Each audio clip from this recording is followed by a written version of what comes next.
Hello students, मैं हूं Pawar sir, IIT Gurukul Nagpur से। बेटा, लास्ट लेक्चर में हमने circular motion, type of forces और कुछ एग्जाम्पल पढ़े थे। आज के लेक्चर में हम सर्कुलर के मोशन के ऊपर और कुछ एग्जाम्पल पढ़ेंगे। तो चलिए बेटा, हम लोग स्टार्ट करते हैं अपना आज का लेक्चर। बेसिक चीजें हमने पहले पढ़ ली थी ऑलरेडी लास्ट लेक्चर में, इसलिए अब मैं बेसिक चीजें रिपीट नहीं करूंगा। बराबर ध्यान रखना। ये एक डिस्क ले लिया, disc is rotating about the vertical axis with an angular velocity omega. ये डिस्क के ऊपर एक कॉइन रखा हुआ है, कॉइन और any body. Clear?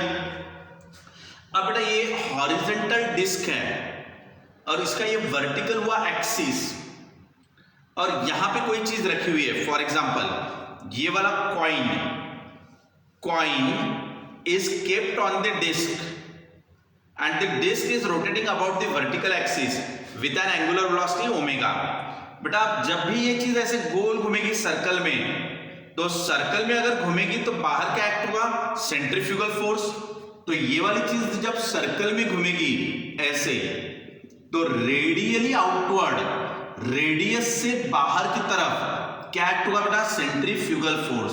How much it is? mv square upon r। m mass, v velocity, r radius. r यानी radius, m is mass, v is linear velocity. या तो mv स्क्वायर अपॉन r लो या तो mr omega square. ये in terms of linear velocity, ये in terms of angular velocity. अब बेटा, जैसे ये चीज सर्कल में घूमेगी तो ये वाला ऐसा पीछे स्लिप होने को करेगा ड्यू टू फ्रिक्शन।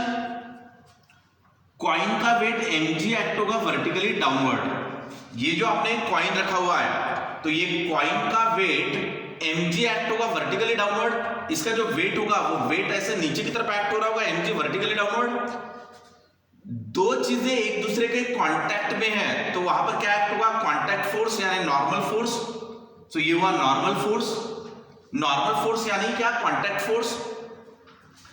बेटा, जब ये ड्यू टू सेंट्रीफ्यूगल फोर्स अगर ये इधर खींचा जाए तो अंदर की तरफ पकड़ के कौन रखेगा? Frictional force.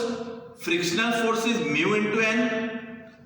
अगर ये सर्कल में घूम रहा है तो ड्यू टू सेंट्रीफ्यूगल फोर्स ये बाहर की तरफ खींचा जाएगा, तो उसको अंदर की तरफ पकड़ के रखेगा फ्रिक्शन, और फ्रिक्शनल फोर्स रहता है म्यू इनटू एन। क्लियर है बेटा? तो यहां पे हमने 4 फोर्सेस लिए। बॉडी का वेट mg कहां पर एक्ट होगा? Vertically downward. नॉर्मल फोर्स यानी contact force which is perpendicular to surface. Due to circular motion centrifugal force radially outward. और जब ये बाहर जाने को करेगा तो फ्रिक्शन अंदर पकड़ के रखेगा। तो आप बैलेंस कर दो। Upward force is balance with downward force. ऊपर वाला फोर्स बैलेंस होगा नीचे वाले फोर्स से। सो नॉर्मल इक्वल टू क्या मिला? mg। Equation number 1। राइट वाला फोर्स इक्वल टू लेफ्ट वाला फोर्स। तो राइट वाला फोर्स इक्वल टू लेफ्ट वाला फोर्स, तो राइट हैंड साइड को लेफ्ट हैंड साइड से बैलेंस कर दो। Therefore mu into N equal to mv square upon r। Clear बेटा? What is the value of normal? Normal is nothing but mg। ये जो normal है वो नॉर्मल बैलेंस हो रहा है mg के साथ। सो नॉर्मल की वैल्यू mg पुट अप कर सकते हैं यहां पे। सो ये नॉर्मल की वैल्यू mg यहां पुट अप कर दो। Therefore mu mg equal to mv square upon r। mm get cancel, तो v स्क्वायर इक्वल टू कितना मिलेगा? Mu rg।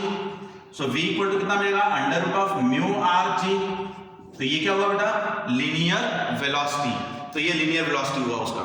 इसके बाद v के जगह पे r ओमेगा रख सकते हैं। सो v के जगह पे r ओमेगा रख दिया for circular motion.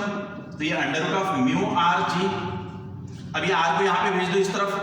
So omega equal to क्या हो जाएगा बेटा? Omega equal to under root of mu rg divided by r square. ये वाला नीचे जाएगा तो r स्क्वायर बनेगा, स्क्वायर रूट के अंदर आएगा तो एक r कैंसिल हो गया, यानी ओमेगा इक्वल टू कितना मिला? Under root of mu g divided by r। So this is the angular velocity. अगर आपको एंगुलर वेलोसिटी मिला under root of mu g by r, बेटा ओमेगा की जगह पर क्या रख सकते हैं, 2πf, f means what, frequency, equal to under root of mu g by r. तो फ्रीक्वेंसी इक्वल टू कितना आएगा, under root of mu g by r divided by 2π। अगर आप टाइम पीरियड लेना चाहो तो टाइम पीरियड यानी क्या, 1 फ्रीक्वेंसी, सो ये कितना हो जाएगा, इसका reciprocal 2π upon under root of mu g by r. इस तरीके से आपका टाइम पीरियड आ जाएगा।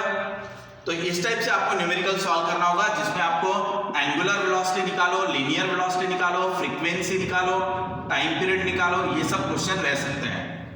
ठीक है, आपको ये सब सॉल्व किस लिए किया हमने, ताकि ये वाला जो कॉइन है ये यहीं पे बना रहे, वो स्लिप ना हो। Find the maximum velocity so that the coin should be at rest on the rotating disc.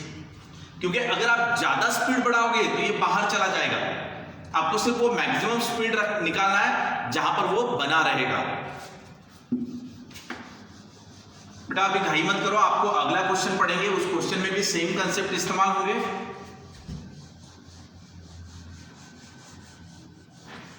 अगला क्वेश्चन लिखते हैं। अगर ये